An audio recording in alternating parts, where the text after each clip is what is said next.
সুপ্রিয় দর্শকবৃন্দ, আসসালামু আলাইকুম রহমতুল্লাহি ওয়া বারাকাতুহু। তৃতীয় শুভেচ্ছা নেবেন, আশা করি সকলেই ভালো আছেন। কাকে দিয়ে খুন করিয়েছিলেন সব জানি, হাদি হত্যা প্রসঙ্গে বিস্ফোরক মন্তব্য পশ্চিমবঙ্গের সদ্য ক্ষমতাচ্যুত সাবেক মুখ্যমন্ত্রী মমতা বন্দ্যোপাধ্যায়ের। তো বাংলাদেশের আলোচিত নাম শরীফ ওসমান হাদি যখন হত্যাকাণ্ডের শিকার হয়েছিলেন, এর পরপরই কিন্তু হাদির সমর্থক যারা রয়েছেন তারা সবাই ভারতের দিকে আঙুল তুলেছিলেন, ভারত এবং আওয়ামী লীগের দিকে। তো আওয়ামী লীগ এই হত্যাকাণ্ডের সাথে কতটুকু জড়িত সেটি এখনও প্রমাণিত না হলেও ভারত যে এই হত্যাকাণ্ডের ইন্ধনদাতা কিংবা নেপথ্যে রয়েছে, অন্ততপক্ষে আজকে মমতা বন্দ্যোপাধ্যায়ের এই সরল স্বীকারোক্তিতে এটি পরিষ্কার বোঝা যাচ্ছে। তো এ নিয়ে চ্যানেল 24-এর অনলাইন সংবাদ মাধ্যমে যে প্রতিবেদনটি প্রকাশিত হয়েছে, চলুন সেখানে বিস্তারিত কি বলছে তারা, প্রতিবেদনটিতে কি উঠে এসেছে।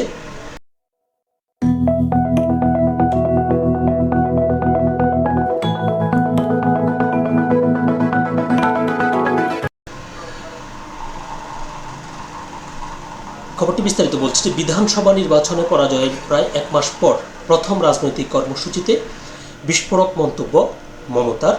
কেন্দ্রের বিজেপি সরকারকে চাপে রাখতে রাজনৈতিক কর্মসূচির মধ্যে বাংলাদেশের ইনকিলাব মঞ্চের মুখপাত্র ওসমান হাদিকে হত্যা প্রসঙ্গ টেনে বিস্ফোরক দাবি করেছেন পশ্চিমবঙ্গের মুখ্যমন্ত্রী মমতা বন্দ্যোপাধ্যায়।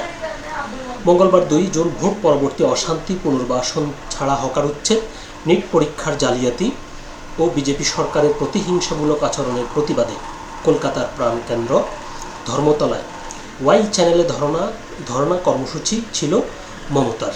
এদিন রাজনৈতিক সভা থেকে হঠাৎ করে বাংলাদেশের ইনকিলাব মঞ্চের মুখপাত্র ওসমান হাদি হত্যার বিষয়টিও তুলে ধরেন মমতার দাবি, হাদি হত্যাকারীদের রাজ্য পুলিশের এসটিএফ গ্রেপ্তার করার পর কেন্দ্রীয় স্বরাষ্ট্রমন্ত্রীর ফোন পান মমতা। তাকে বলা হয় এই বিষয়টি যেন বাইরে না জানানো হয়।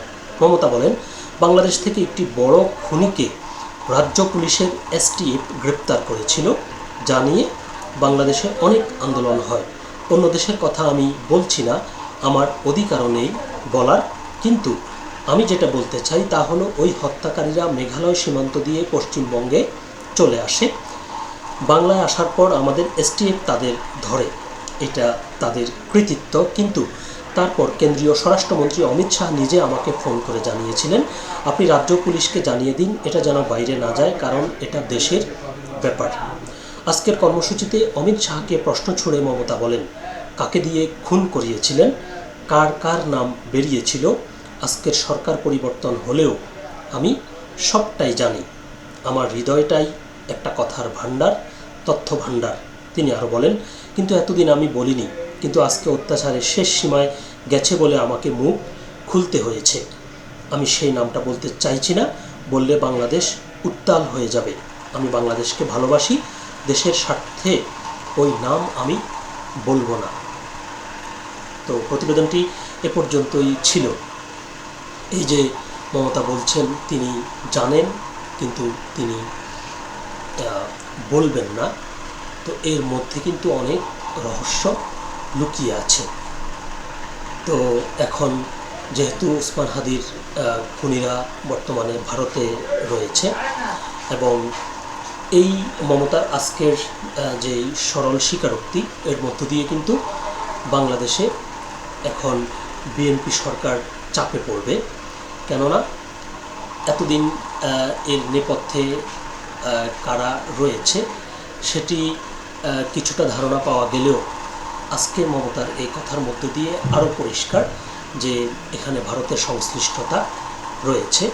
তো সুতরাং ওসমান হাদির সমর্থক যারা রয়েছে, শুভাকাঙ্ক্ষী যারা রয়েছে, অবশ্যই তারা এই বিষয়টি নিয়ে সরকারকে চাপে ফেলার চেষ্টা করবে, চাপে ফেলবে এবং সরকারের উপর প্রেশার ক্রিয়েট করবে অতি দ্রুত খুনিদের দেশে ফিরিয়ে আনা।